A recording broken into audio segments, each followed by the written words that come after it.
Voilà, on est aujourd'hui le lundi 7 mai, on est le 15 Iyar et le cours est pour la refoua totale et complète du bébé Yitzhak Israël Ben Rivka, ainsi que pour la réussite dans tous les domaines de Martine Chana Sultan, et ainsi que pour la réussite dans tous les domaines de Dominique Leflot. Et donc, on commence notre cours, on continue le cours d'hier, et on était donc arrivé sur l'explication qui avait été donnée, celle qui va nous permettre de commencer le cours d'aujourd'hui, la différence qu'il y a entre le tzadi et le tzadik. Le tzadi représente l'union du masculin et du féminin, mais dans le monde de la pensée. Et c'est la raison pour laquelle cette union se dit tzadi sans le kouf qui fait allusion donc à la force ou aux forces contraires qui empêchent l'union. Et donc il n'y a pas de kouf au niveau de l'union dans la pensée. Par contre, lorsque l'on veut provoquer cette union en bas, à ce moment-là, cette union s'appelle tzadik, on rajoute le kouf, et le kouf fait allusion à la klipa, première lettre du mot klipa, c'est-à-dire toutes ces forces qui empêchent l'union entre les deux dimensions, masculine et féminine. Alors on avait commencé à expliquer, c'est ce qu'on va continuer aujourd'hui, que qu'est-ce que signifie l'union en haut du masculin et du féminin, et pourquoi est-elle facile relativement, et pourquoi l'union en bas entre le masculin et le féminin est difficile, pourquoi y a-t-il un kouf, une klipa? Alors on a expliqué que l'union en haut entre le masculin et le féminin, c'est entre la chorma et la bina, traduit en français, c'est-à-dire que l'homme comprend. Quand on parle d'un homme, on parle d'un homme déjà à un haut niveau, un homme qui étudie et qui comprend. Mais en tous les cas, on parle d'un homme qui comprend la nécessité d'unir, on pourrait dire l'intervention d'Hachem et l'action de l'homme. Au niveau de l'idée, si on interroge n'importe quel juif équilibré, il est absolument évident qu'il vous dira il n'y a pas de réussite terrestre si l'homme n'associe pas à ses actions l'intervention d'Hachem. Et tout le monde, c'est la raison pour laquelle d'ailleurs le Talmud nous appelle, sans faire de différence entre un juif et un autre, Ma'aminim bene Ma'aminim, nous sommes des croyants, fils de croyants, et cette affirmation concerne chacun d'entre nous, parce qu'au niveau théorique absolument évident, tout le monde tout juif est croyant, mais ça reste théorique. Quand on descend au niveau de la réalisation, trouver le juste milieu, le juste équilibre entre mon action et l'intervention d'Hachem, là est tout le problème, parce que dans pratiquement 100% des cas, 100% des hommes se trompent, soit on donne trop d'importance à l'intervention d'Hachem et on n'en fait pas suffisamment, soit on donne, et c'est généralement le cas le plus fréquent, on donne trop d'importance à l'action de l'homme et on laisse trop peu de place à l'intervention divine. Donc c'est à ce niveau que se trouve le kouf, la klipa. La klipa a pour but de voiler, de masquer le point d'équilibre véritable, et c'est pour ça qu'on passe notre temps à se tromper. On est toujours un petit peu trop à droite ou un petit peu trop à gauche, surtout plus à gauche qu'à droite, c'est le cas de le dire, et de rappeler que de toute façon il n'y a qu'une seule solution, le retour à Sion. Et donc, parce qu'effectivement le monde a tendance à aller vers la gauche, et donc il n'y a pas d'autre solution que le retour à Sion. Et l'investissement éternel. Et l'investissement éternel, bien sûr, dans la ville éternelle. En tous les cas, celui qui comprendra, comprendra. En tous les cas, on revient maintenant à notre cours. Dans le langage d'abord de la Kabbalah, l'intervention divine s'appelle Tiferet, l'action humaine s'appelle Malchut. C'est la raison pour laquelle, au niveau de l'union entre Tiferet et Malchut, se trouve le kouf, se trouve la klipa, se trouve tout le problème. On avait rapporté une fois de plus hier cette histoire extraordinaire qui est vraiment le modèle du problème. Providentiellement, notre cours de jeudi sur ce fameux juif donc qui s'est révolté contre le fait que les petits pains étaient chauds ou étaient froids, et c'est le cas typique du problème. Parce que lui, justement, n'a pas su trouver le point de rencontre dans ce cas précis entre l'action humaine et l'intervention divine, l'action humaine telle que la Torah le demandait dans ce cas précis, puisqu'on est au temple, et j'ai déjà expliqué pourquoi hier, je ne le redirai pas aujourd'hui, était de n'apporter un pain chaud qu'une fois par semaine, et de laisser l'intervention divine s'exprimer tous les jours de cette semaine-là, puisque tous les jours il devait y avoir un miracle pour que le pain reste chaud.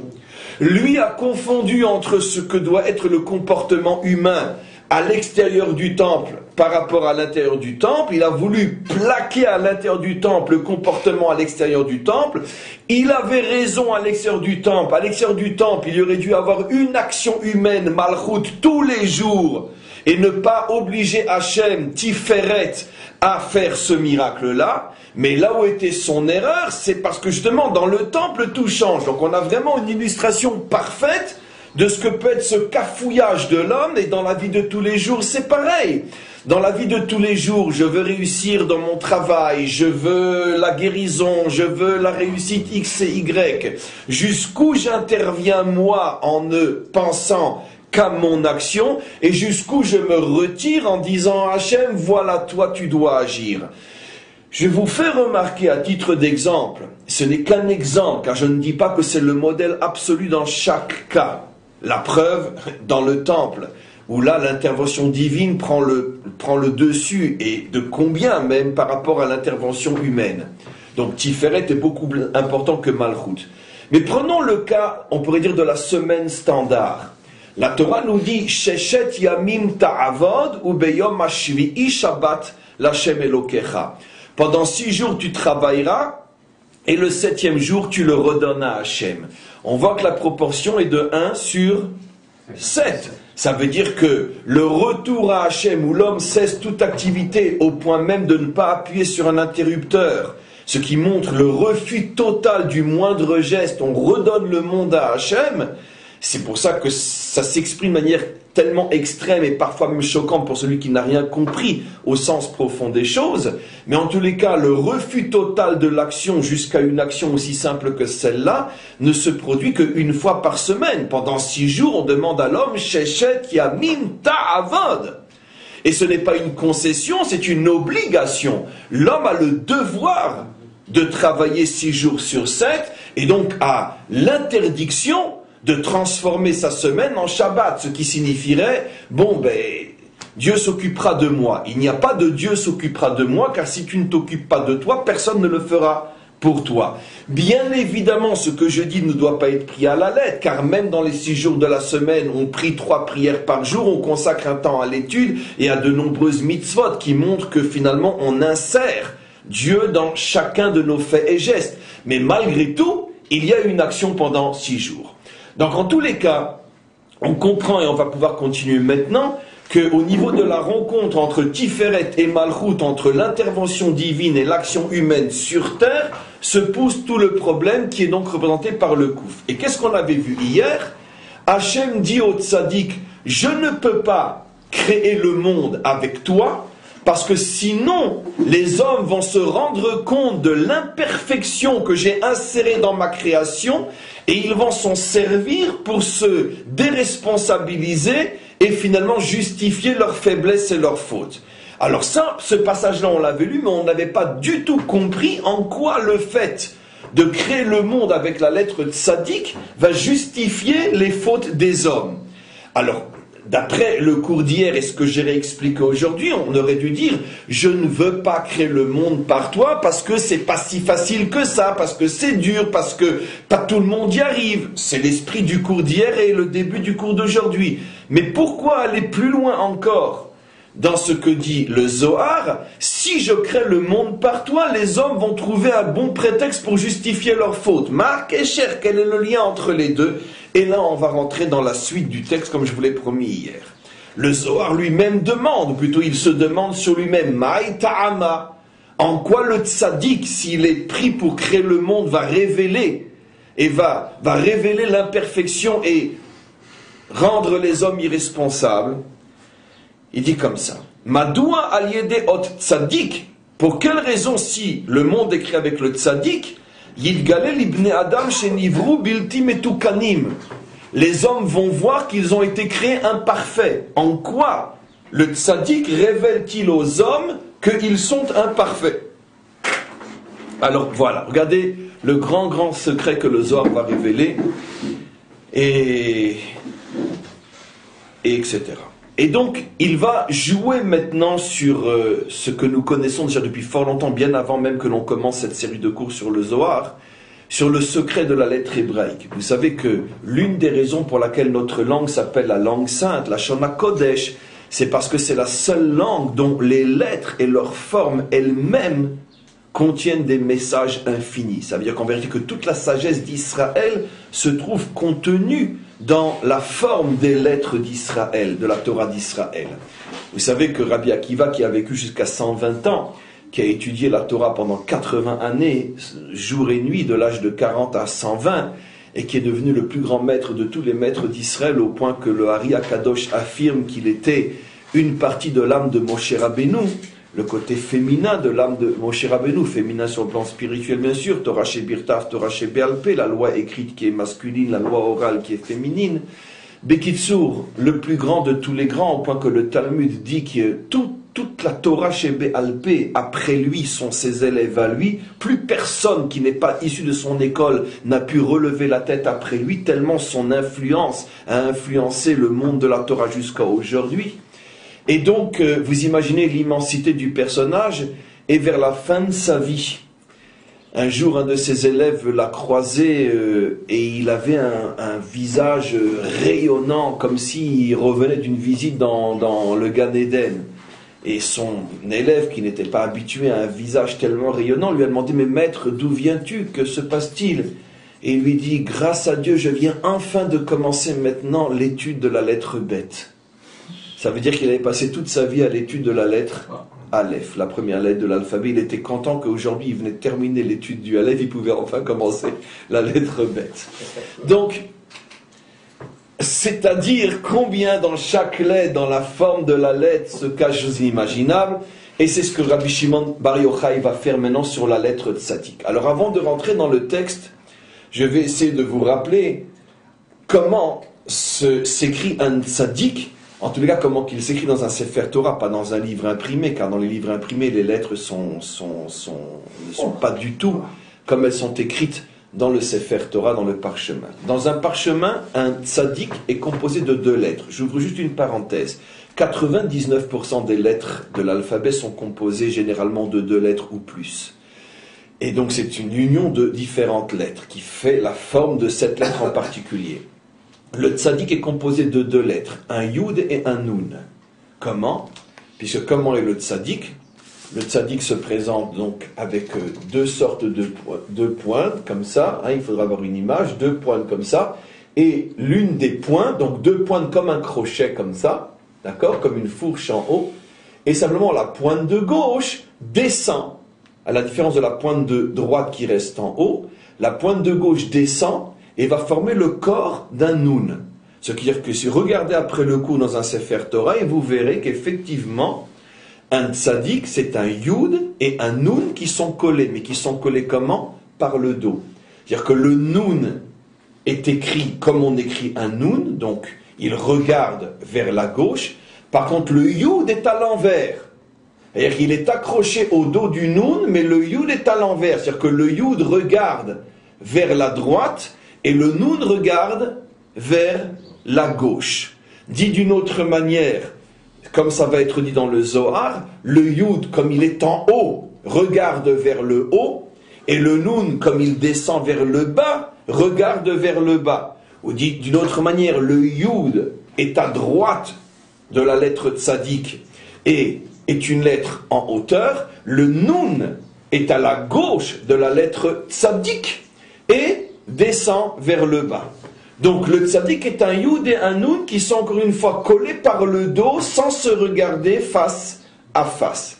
Alors regardez l'explication extraordinaire que va nous donner maintenant Rashbi. Il dit, en vérité le tzaddik c'est un nun, nun hiyi, c'est un nun. Je lis avec le commentaire, yeshba ot nun betzat smol, d'accord, je veux dire, au lendemain du 6 mai, parler de la droite et de la gauche, c'est vraiment pas fait exprès. En tous les cas, le Nun est le côté gauche de la lettre, Betzat Smol, Shei Bechinat Nukva, qui est aussi la première lettre du mot Nukva, Nukva, qui veut dire féminité. Donc, comme on le sait, le Nun est toujours l'une, pas que, mais l'une des lettres de la féminité. Il y a plusieurs lettres de la féminité. Nous savons que l'alphabet juif se décompose en deux grandes parties, les lettres masculines et les lettres féminines. Il y a les lettres qui font allusion aux forces masculines et les lettres qui font allusion aux forces féminines. Le Nun appartient aux lettres qui font allusion aux forces féminines, et on peut même rajouter plus que n'importe quelle autre lettre, dans la mesure où le Nun est aussi la première lettre du mot Nukva, qui veut dire féminité. Donc le Nun qui est à gauche fait allusion à la féminité. Or, dans le langage de la Kabbalah, la féminité fait allusion à quoi? À la matérialité, à la terre. Donc c'est la raison pour laquelle le Nun descend vers le bas, parce que c'est une force qui descend dans ce monde, puisqu'elle est précisément la force qui permet l'action dans ce monde. Donc le Nun, d'après ce qu'on a expliqué depuis le début du cours, représente quoi dans l'homme? Ça représente l'action de l'homme. L'action de l'homme est féminine, l'action de l'homme est à gauche, l'action de l'homme, ce qui met en évidence l'homme en tant que tel, et non la dimension divine qui est au-dessus de lui. Donc on continue. Le Nun est à gauche, il est Bechinat Nukva, il fait allusion à la féminité. Et aussi, le Nun fait allusion, dit le Zohar, au verset qui dit Nafla velotosifkum. Tu es tombé et tu ne te relèveras pas. Quand le monde va à gauche, il finit par tomber. Pourquoi? Parce que c'est pas de moi, c'est de Rajbi. Et je vous promets qu'il ne sait pas ce qui s'est passé hier, le 6. Il ne le savait pas parce que ce texte a été écrit des millénaires déjà. Il y a des millénaires. Mais c'est une preuve de plus comme quoi Hachem dirige le monde. Et comme quoi les clés de la compréhension du monde se trouvent dans les yeux et dans la bouche des maîtres d'Israël. En tous les cas, le verset dit...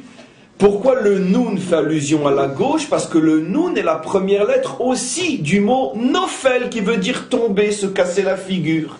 Comme dit le verset, Nafla velotosifkum, tu tomberas et tu ne te relèveras pas. Il n'y a qu'à voir ce qui se passe dans le monde. Partout où il y a le côté gauche, partout il y a chute et catastrophe. Et donc, le verset dit Nafla lotosifkum, maintenant expliqué d'une manière un peu plus profonde, bien que ça ne contredit pas la première explication un petit peu ironique, mais l'explication plus profonde, pourquoi? Pourquoi le Nun fait-il allusion à la gauche, fait-il allusion à la féminité, fait-il allusion aussi à la chute? Parce que lorsque l'homme croit que tout ne dépend que de lui, lorsque l'homme fonde sa réussite uniquement sur ses actions personnelles, sur son intelligence, sur son savoir-faire, sur son expérience, sur son investissement, il ne va que de chute en chute, que d'échec en échec. C'est pour ça que le Nun est la première lettre du mot Nofel pour prévenir l'homme. Si tu fais le choix de la gauche, tu iras de chute en chute.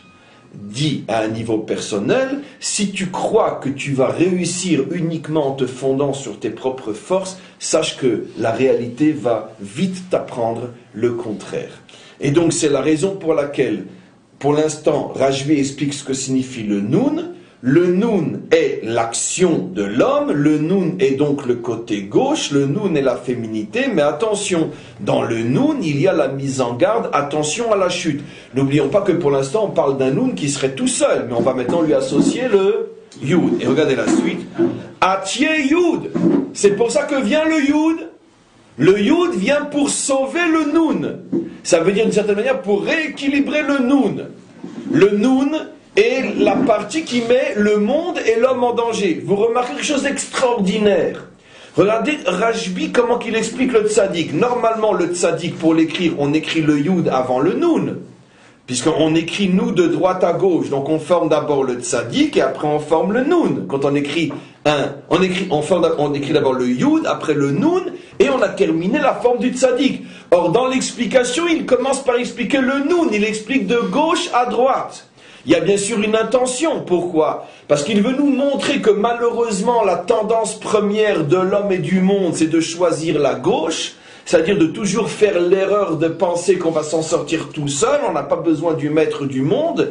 Et finalement, c'est après la chute, après justement l'expérience de l'incapacité de l'homme à résoudre ses propres problèmes seul, que finalement il est obligé de lever les yeux vers le haut et de prendre conscience qu'il aurait dû dès le départ, à droite, associer avant son action le maître du monde. Malheureusement, dans l'histoire humaine, c'est toujours à cause ou grâce aux erreurs et aux chutes qu'on revient véritablement au Yud. Oui.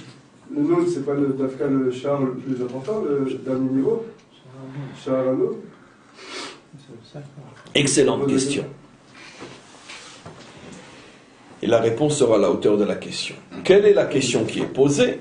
Je n'ai pas dit qu'elle dépassera, j'ai dit qu'elle va essayer d'être à la hauteur.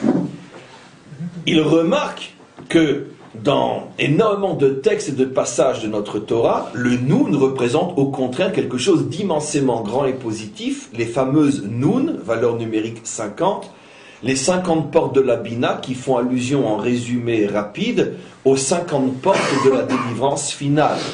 Et que justement parce que cette 50e porte ne s'est encore jamais ouverte, la délivrance n'a jamais été finale. Et quand la 50e porte s'ouvrira, à ce moment-là, il y aura la délivrance finale. C'est pour ça que nos maîtres nous disent que Moshe est arrivé à ouvrir seulement 49 portes et c'est pour ça qu'il n'a pas pu empêcher les autres exils. Mais le Mashiach ouvrira jusqu'à la 50e porte et c'est pour ça qu'il sera le Mashiach et que la délivrance sera définitive.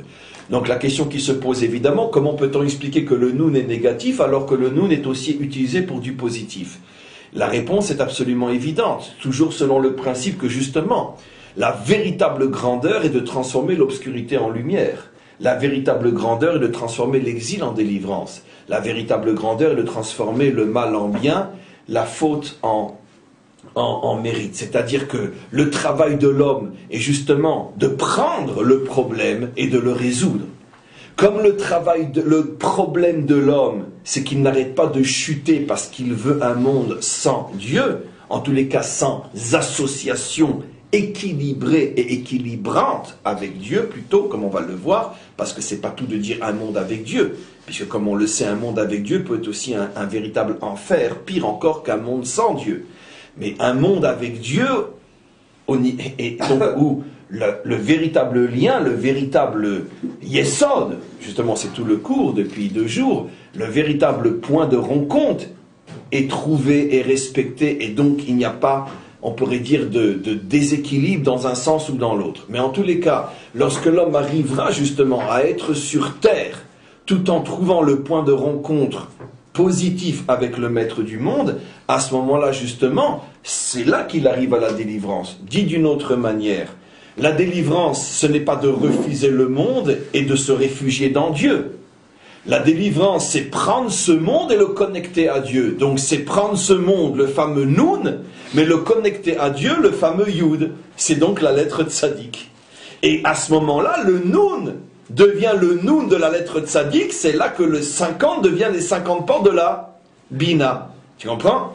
Lorsque le Nun se colle au Tzadik, alors le Nun cesse d'être la première lettre du mot chute et devient la première lettre du mot 50, qui signifie donc les 50 portes de la Bina. C'est toujours le même principe fondamental. La construction n'est pas d'éviter le mal, mais de transformer le mal. Donc on continue. Alors maintenant on comprend donc pourquoi, après l'expérience du Nun, vient le Yud, qui justement peut dire maintenant au Nun, tu vois, tu voulais réussir sans moi, tu t'es cassé la figure. Maintenant, alors je suis là pour t'aider. Et qu'est-ce qu'il représente le Yud? C'est la lettre qui, comme on le sait, représente le Brit. N'oublions pas que la Mida, la qualité du Tzadik, c'est le Yesod, c'est le Brit, l'alliance, puisque maintenant, lorsque le Yud s'unit au Nun et qu'on forme le Tzadik, on a l'alliance parfaite, le Brit, dans le sens d'alliance, l'alliance entre l'intervention d'Hachem et l'action de l'homme. Et donc, Verachiv Ale, il vient se mettre sur le Nun, en haut, puisqu'il incarne la dimension d'en haut.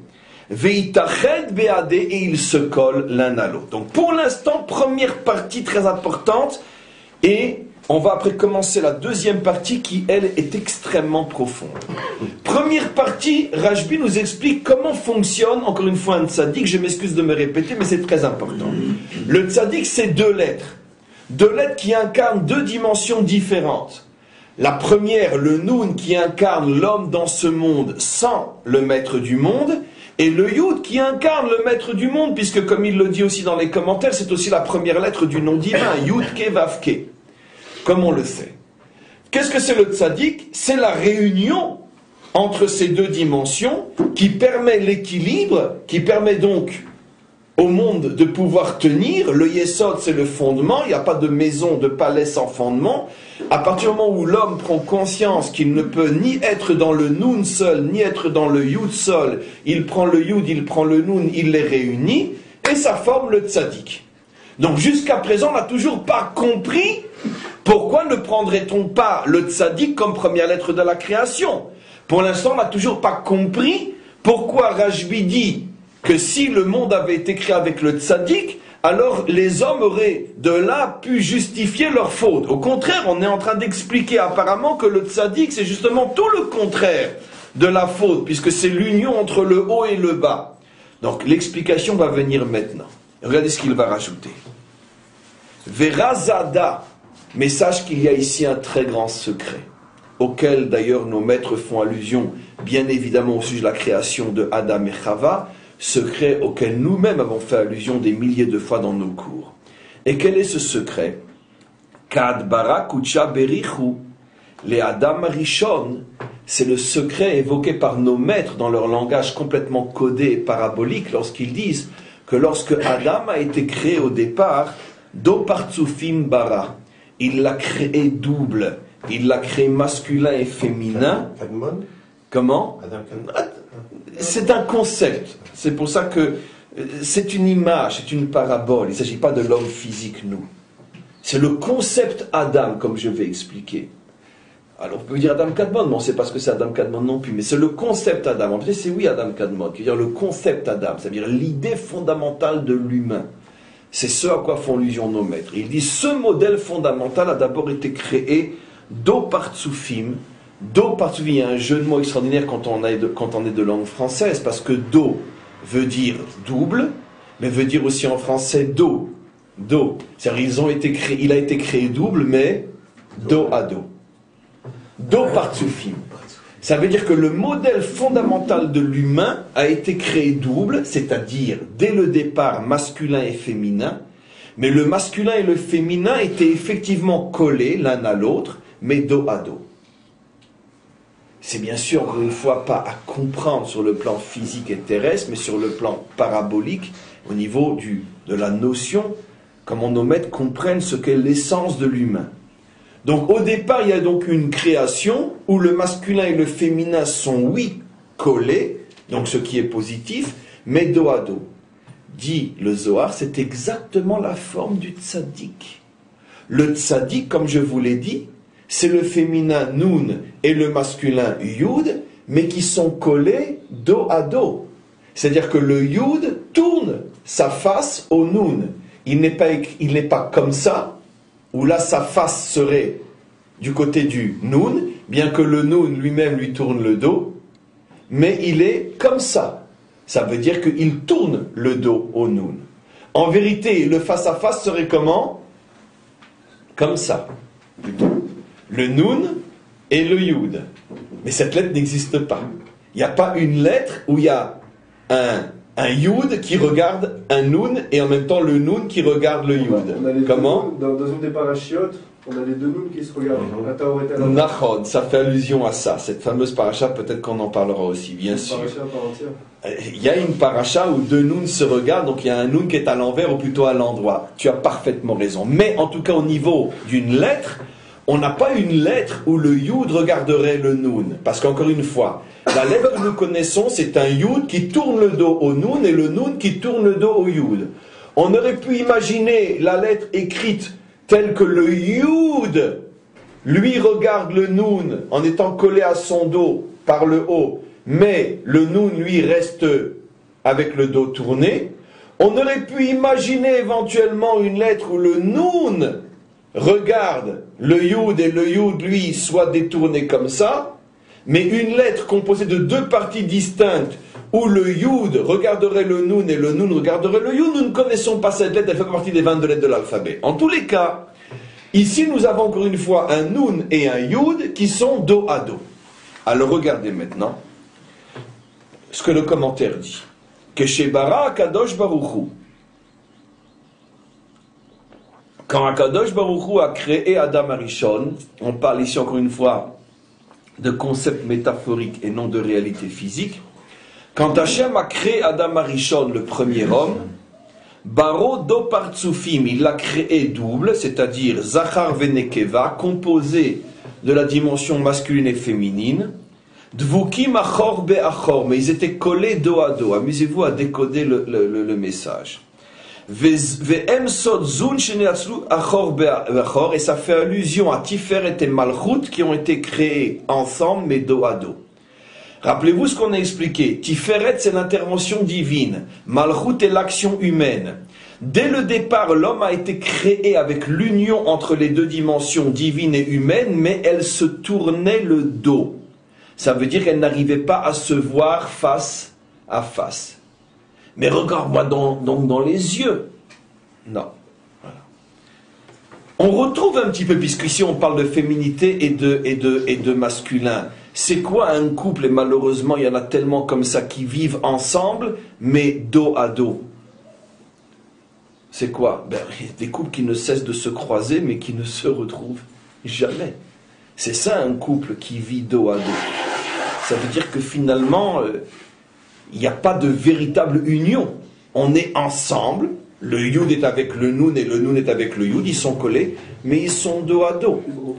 D'une certaine manière, vivre ensemble sans être face à face, on le retrouve à plus forte raison dans une société. On vit combien de millions de personnes dans un pays ou combien de centaines de milliers de personnes dans une ville, mais personne n'est en face à face avec personne. Personne ne se soucie de personne, personne ne s'intéresse à personne. C'est-à-dire qu'on est liés véritablement les uns aux autres par une même histoire, par un même destin, si on fait partie d'un même peuple ou d'un même pays, mais il n'y a jamais de face à face entre nous. Un homme peut passer sa vie à vivre avec d'autres que lui, sans jamais les regarder en face et sans jamais être vu en face. Où on le trouve d'une manière plus parfaite que jamais dans notre histoire contemporaine. Jamais l'homme n'a eu la possibilité de communiquer aujourd'hui aussi facilement avec le monde entier, tout en restant plus seul qu'il ne l'a jamais été. Il est seul dans sa pièce avec un ordinateur, il a Facebook, il a tout ce que vous voulez, il a toutes les possibilités. C'est pas de moi Facebook, c'est un petit truc dans YouTube, il faut le voir, c'est trop extraordinaire. Vous tapez Facebook dans YouTube, vous allez crever de rire. Et donc, ne dites pas que c'est moi qui vous l'ai dit. Qu'est-ce qu'ils vont penser de ce rab? Il n'est pas sérieux. Mais parce qu'on me l'a envoyé, c'est tout. J'ai pas été le chercher on me l'a envoyé. On inonde mon mail de milliers de messages tous les jours. Donc, quoi qu'il en soit, donc regardez Facebook, c'est extraordinaire. Mais quoi qu'il en soit, c'est quoi Facebook? C'est ça. J'ai des amis dans le monde entier, mais j'ai jamais été aussi seul. Jamais autant de gens ne se sont suicidés, sachez-le, au point que même en Israël, ils sont en train de faire des mesures pour que les parents puissent surveiller ce que les enfants font sur Facebook. Jamais il y a eu autant de suicides liés à Internet depuis que Facebook est né. Pourquoi? Parce que ça crée un déséquilibre inimaginable dans l'humain, le sentiment complètement erroné d'avoir des amis dans le monde entier, et en vérité, le jour où il prend conscience qu'il n'a jamais été aussi seul, c'est à ce moment-là qu'il disjoncte et qu'il se suicide. Donc ça, c'est d'une certaine manière le vivre ensemble, mais dos à dos. On communique avec des millions de personnes. Aujourd'hui, on sait ce qui se passe dans le monde entier, mais on se fout royalement même de ce qui se passe chez notre prochain le plus proche, qui est notre épouse, notre mari. Donc, c'est ça le sort de cette connexion dos à dos. Rapporter maintenant au niveau du divin et de l'homme, ça veut dire quoi? Ça veut dire que l'homme au départ, je ne dis pas l'homme à l'arrivée, parce que l'homme à l'arrivée c'est tellement esquinté qu'il n'a même plus la potentialité du départ. Mais au départ, qu'est-ce qu'avait fait Dieu? Il avait créé un modèle d'homme qui a parfaitement conscience qu'on ne peut pas s'en sortir sans Dieu, et qui a parfaitement conscience aussi qu'on ne peut rien faire sans se prendre en main soi-même. C'était clair. C'est pourquoi? Parce qu'il avait été créé comme ça. De la même manière, écoutez bien pourquoi je dis ça, parce que l'exemple est fondamental, de la même manière qu'il est inné dans l'homme de comprendre par instinct qu'il ne peut pas se construire sans femme. C'est instinctif en lui. C'est-à-dire qu'il a été créé comme ça, avec ses besoins, ses pulsions, ses sentiments, etc. L'homme avait été créé, c'est pour ça qu'on prend l'image de l'homme et de la femme. C'est extraordinaire comment la Torah et nos maîtres choisissent le modèle homme-femme concret pour parler du modèle homme-Dieu, pour nous faire comprendre qu'au départ, l'homme avait été créé avec le besoin de Dieu, autant que l'homme, et ça tout le monde le comprend, est créé avec le besoin de femme. Mais le problème c'est que de la même manière qu'un homme, et c'est pas une contradiction, ô combien malheureusement, peut vivre avec une femme sans jamais la regarder en face, un homme peut vivre avec Dieu sans jamais le regarder en face. Ça veut dire sans jamais comprendre l'implication de vivre avec l'autre, ce que cela signifie. Une véritable association dans laquelle chacun a sa dignité véritable, son endroit, son temps, son action, sa place, avec tout le respect qu'on lui doit. Or, généralement, un homme vit avec une femme parce qu'en vérité, il comble ses besoins, un point, c'est tout. De la même manière, l'homme peut vivre avec Dieu parce qu'il a besoin de bénédiction, parce qu'il a besoin de santé, parce qu'il a besoin de force. Donne-moi ce dont j'ai besoin et un point, c'est tout. Donc ça, c'est ce que le Zohar explique. L'homme a été créé avec un besoin du divin comme on a besoin de la femme, mais malheureusement avec le danger qui est le même que dans la relation avec l'autre humain, j'ai besoin de toi, mais je ne te donne pas véritablement la place et le respect que tu mérites parce que je reçois de toi et je me comble grâce à toi.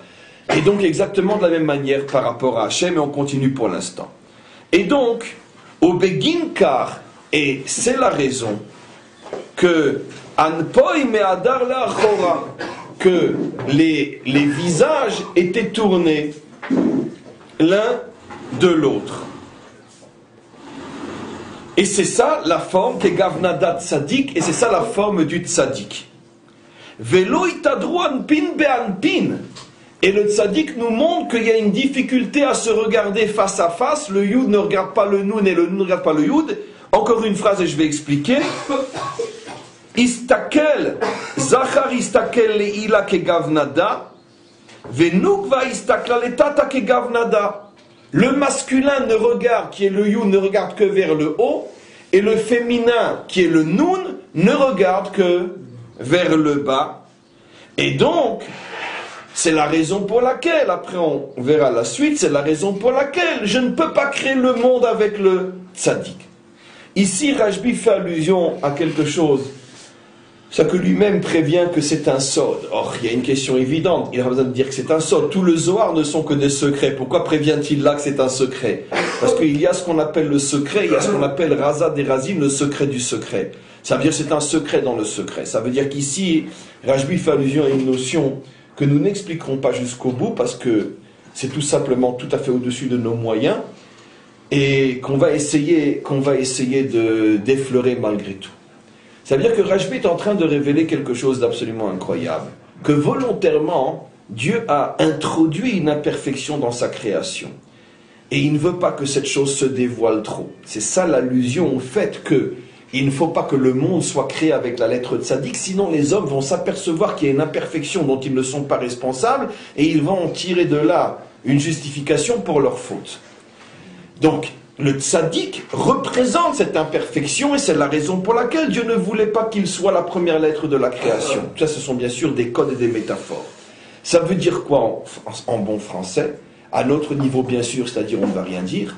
Ça veut dire tout simplement que, oui, bien que, d'une certaine manière, comme on va le voir, la finalité est d'arriver à ce face-à-face, ce qui veut dire que, au moment de la délivrance finale, va apparaître une 23e lettre dans l'alphabet, c'est un chidouche, il y aura une 23e lettre, qui sera la lettre Nun réparée. le Yud regardera le Nun, et on aura donc une lettre, qui est une lettre que nous ne connaissons pas, où à droite sera la forme d'un Yud qui regarde vers le bas, à gauche la forme d'un Nun qui regarde vers le haut. Ça sera la lettre parfaite, le face-à-face entre l'homme et l'homme, la face-à-face entre l'homme et Dieu, le face-à-face entre l'homme et son épouse, entre les parents et les enfants et les parents, entre tous les différents et toutes les différences, ils se regarderont enfin face à face. Cette lettre-là sera le symbole de la délivrance. D'ailleurs, ce serait une bonne occasion pour la peindre d'ailleurs, parce que ça sera un tableau qui vaudra très très cher au moment de la délivrance. Donc, je suis très très sérieux.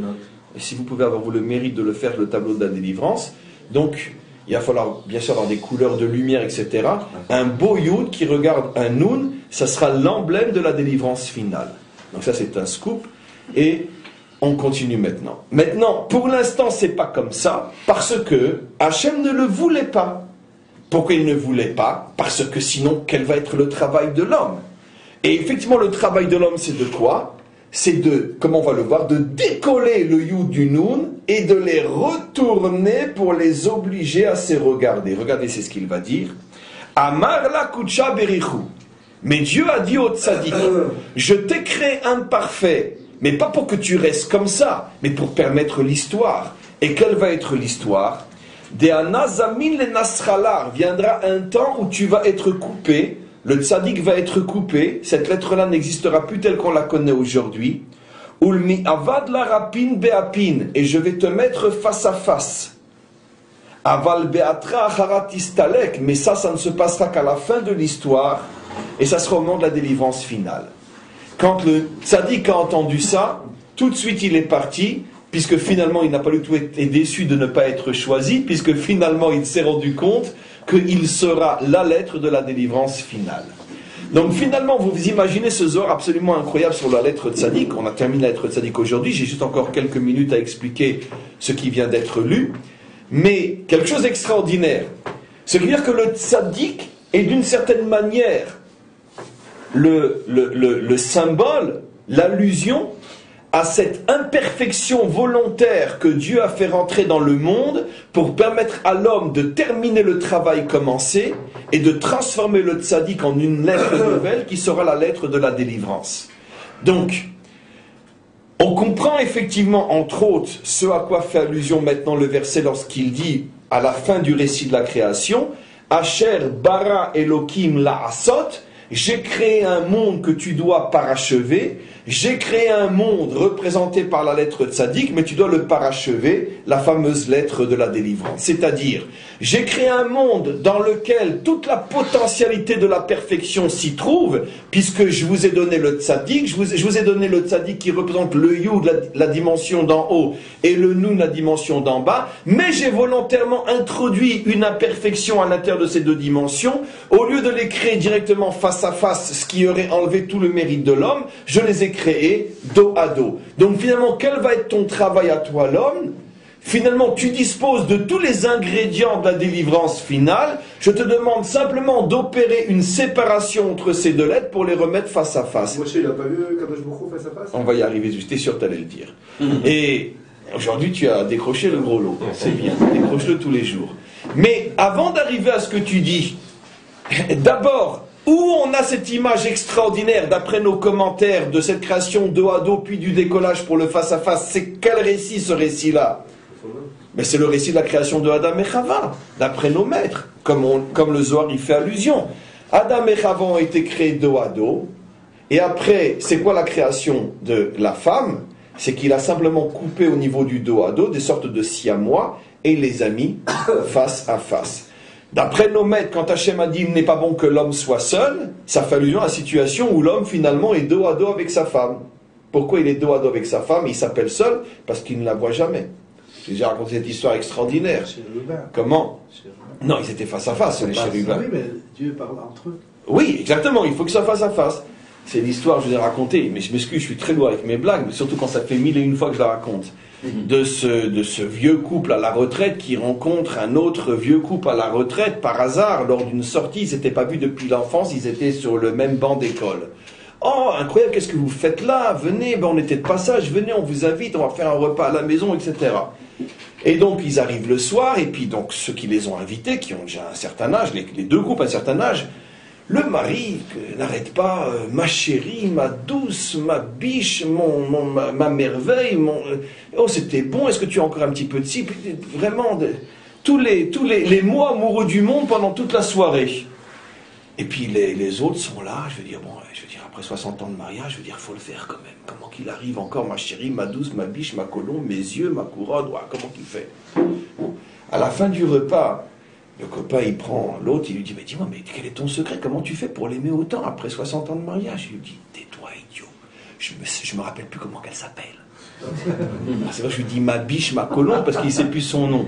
Ça veut dire quoi? Ça veut dire que ça fait 60 ans qu'ils vivent ensemble, mais ils vivent en vérité dos à dos. Il ne sait même plus comment qu'elle s'appelle. Donc il couvre en disant ma chérie, parce que ça on peut dire à n'importe qui puisqu'on ne le pense pas.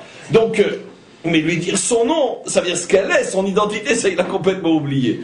Donc ça, c'est bien sûr notre histoire. Donc tout le potentiel est là, mais bien sûr il faut être capable de vivre l'un en face de l'autre, et ça c'est pas évident. Alors on va maintenant, quoi qu'il en soit, terminer, je pense, cette lettre fabuleuse par une explication un petit peu plus profonde, et on aura terminé, et je vais rejoindre ce que tu as évoqué. Revenons sur le fameux kouf de Tzadik qui fait allusion au problème, la difficulté de l'union entre les deux, le juste équilibre, le juste face à face. Tu prends pas trop de place, je prends pas trop de place, on est associés dans la construction de notre perfection et de la perfection du monde, mais personne ne bouffe l'autre et personne ne tourne le dos à l'autre. Société à responsabilité, à droit et à respect partagé. Maintenant, ça c'est la lettre de la délivrance. Pour montrer que c'est difficile, on rajoute au tzadi un kouf. Kouf qui est la première lettre du mot klipa. Klipa, écorce qui voile la vérité, qui voile le point de rencontre. Mais rappelez-vous aussi le cours extraordinaire qu'on avait donné sur le fameux kouf et resh, qui sont les deux lettres du mensonge, deux lettres qui se ressemblent, et le kouf est le mensonge par le bas, alors que le resh était le mensonge par le haut. Rappelez-vous tout le cours sur la lettre shin. Et on avait expliqué à quoi fait allusion le kouf. Le kouf fait allusion d'une certaine manière à un débordement du divin qui prend trop de place dans l'humain. C'est pour ça que c'est un et dont le pied descend, et précisément du côté gauche. Il descend dans ce monde, il rentre trop profondément dans le sol. On a même fait allusion à quel genre de klipa aujourd'hui. Le kouf faisait allusion, tu avais même toi donné le nom d'une œuvre qui commence par la lettre kouf, sans préciser. Et donc le kouf fait effectivement allusion, ce qui est intéressant, à un débordement du divin, un divin qui écrase l'homme, un divin qui ne laisse pas de place à l'homme. C'est intéressant que le resh, lui, fait allusion à l'autre type de klipa, où l'homme refuse de laisser de la place à Dieu. Disons que le resh représente la klipa où l'homme écrase Dieu, et le kouf représente la klipa où Dieu écrase l'homme. Dit dans un langage plus moderne, le resh, d'une certaine manière, c'est le libéralisme, alors que le kouf, ce sont tous les états religieux qui écrasent l'homme au nom de Dieu. Alors pourquoi ici choisit-on dans le tzaddik de faire allusion au problème par la lettre kouf? On aurait pu, si ça avait été le cas, personne n'aurait posé de question, on aurait pu appeler cette lettre-là le tsarir, et puis on aurait fait allusion au fait que la klipa est représentée par le resh. Pourquoi l'a-t-on représentée par le kouf? Ici, il y a une allusion absolument extraordinaire, et la réalité a toujours prouvé qu'effectivement les choses fonctionnent comme ça. L'homme, mes amis, n'en arrive jamais, dès le départ, à refuser Dieu. Et vous savez pourquoi? C'est jamais le point de départ, le refus de Dieu. Parce que tout simplement, comme le Zohar l'affirme, l'homme a été créé, d'accord, dos à dos, mais a été créé avec cette potentialité du Yud. L'homme connaît Dieu, même s'il n'arrive pas à le regarder face à face. Mais l'homme connaît Dieu, on peut éteindre les portables. Donc l'homme connaît Dieu malgré tout. Et donc automatiquement, puisque l'homme connaît Dieu et que ça fait partie intégrante de sa nature, donc c'est absolument impossible de dire que l'homme va décider comme ça du jour au lendemain de dire je veux vivre sans Dieu. Comme aucun homme ne dira du jour au lendemain je veux vivre sans femme. Il faudra qu'il ait tellement de déception, de trahison ou d'échec, etc. pour finalement terminer sa vie tout seul. Mais c'est jamais le point de départ. Aucun homme peut dire allez je vais décider de vivre sans femme. Parce que même ceux qui ne se marient pas, comme on le sait, n'ont fait que vœu de célibat, mais ils n'ont pas fait vœu de chasteté, comme on le sait. Alors que la femme, Donc, oui. autrement, Alors que la femme, oui. dans mon explication, la femme, non aussi. Mais non, jamais de la vie. Non. Non, au C'est contraire. l'homme qui va se marier. Non, c'est autre chose. C'est autre chose. Le Talmud affirme que le Talmud affirme que la femme a plus besoin de se marier encore que l'homme a besoin de se marier. Et cette histoire que la mitzvah repose sur l'homme et pas sur la femme, c'est la mitzvah, le commandement divin. Parce qu'au niveau de la femme, c'est tellement naturel qu'elle n'a pas besoin d'un commandement divin. Comme j'ai déjà souvent expliqué, l'absence d'un commandement ne fait que mettre en évidence le besoin et la réalité naturelle qui ne nécessite pas une ordonnance, puisque c'est tellement naturel. Comprenez? Donc, c'est exactement, la conclusion est exactement le contraire de ce que malheureusement on pense. En tous les cas, je reviens maintenant à ce que j'explique.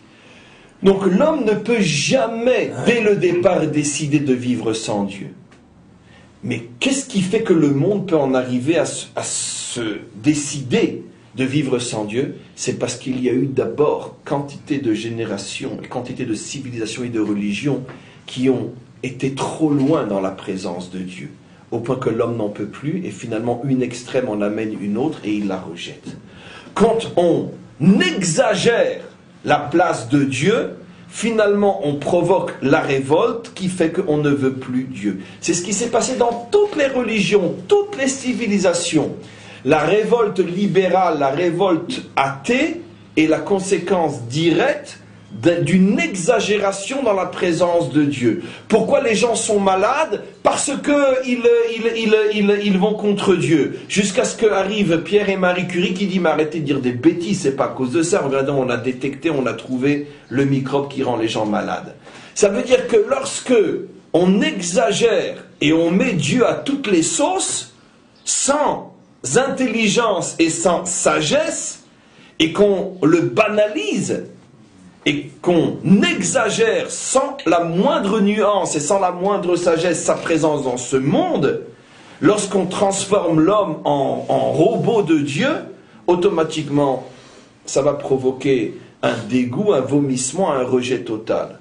C'est pour ça que, comme je le dis toujours, l'athéisme est l'enfant légitime de la religion, aussi paradoxal que ça soit. C'est-à-dire que la mauvaise religion a provoqué l'athéisme. Et donc, c'est une exagération de Dieu dans ce monde, soit sous sa forme violente, soit sous sa forme ridicule, tout expliqué par Dieu, Dieu, il y a eu un tremblement de terre, c'est Dieu, un tsunami, c'est Dieu, etc. Ce qui n'est pas forcément faux, mais ce que je critique, c'est la manière de le dire, d'accord? Et de faire peur aux gens le dimanche matin. Voilà. Si vous ne revenez pas à Dieu, il y aura un autre tremblement de terre, jusqu'à ce que se lève enfin un homme intelligent et qui prouve que le tremblement de terre, ça n'a rien à voir avec Dieu. Et j'exagère, car vous savez ce que je pense. Mais comme c'était dit, ça n'a rien à voir avec Dieu. Comme c'était expliqué aux hommes, sans nuance, sans intelligence, sans compréhension, sans profondeur. Et donc c'est ce genre de Dieu que le monde rejette. Et donc, automatiquement, ça va produire l'enfant légitime de la religion, qui est justement l'enfant athée. Et donc, on comprend pourquoi, pour bien montrer d'où vient la difficulté dans l'équilibre, c'est représenté par la lettre Kouf, comme pour nous mettre en garde qu'à chaque fois que l'homme comprend mal la présence de Dieu sur terre, il finira par refuser et nier la présence de Dieu sur terre. Ce qui veut dire que l'effort principal doit être justement au niveau de cette clipa-là, de comprendre qu'effectivement Dieu est partout et rien ne peut se faire sans lui, mais d'avoir l'intelligence et la profondeur de le comprendre comme un sage doit le comprendre, et pas comme on l'explique dans une église le dimanche matin ou dans une synagogue, les Havdil, pour faire peur aux gens et les terroriser, jusqu'au jour où on se rend compte que finalement c'était tout simplement du charlatanisme pour faire peur aux gens, etc. Kouf, donc, c'est Karov. Comment? Kouf, c'est Karov. Ça peut aussi être dans ce sens, Karov. Alors maintenant, parce que une trop grande proximité, exactement. Maintenant, je termine par ta question. C'est exactement ça, ce que Hachem a dit à Moshe. Tu veux voir ma face? Non. Pour l'instant, contente-toi de voir mon arrière. Ça veut dire quoi? Ça fait exactement allusion à ça. Le monde n'est pas mûr encore pour me voir face à face. Déjà, si le monde, lui, tourne sa face vers moi et que moi je lui montre encore mon arrière, c'est déjà bien. Ça veut dire quoi? Ça veut dire que Hachem dit à Moshe, je préfère encore maintenant me cacher un petit peu. Parce que je sais que le monde n'est pas mûr encore à me faire véritablement descendre sur terre. Parce que sinon, comme le monde n'est pas suffisamment sage pour comprendre ce qu'est véritablement ma présence véritable sur terre, ça risque de devenir tout simplement une religion djihadiste qui finalement au nom de Dieu se permet tout. Je préfère me voiler encore un petit peu. Mieux vaut une religion qui voile Dieu qu'une religion qui veut l'imposer partout. Car les religions qui veulent imposer Dieu partout, on voit quel genre de monstruosité ça peut devenir, on le voit tous les jours davantage. Et donc c'est pour ça que Dieu en toute humilité dit, écoutez, c'est pas grave si vous ne me voyez pas encore véritablement.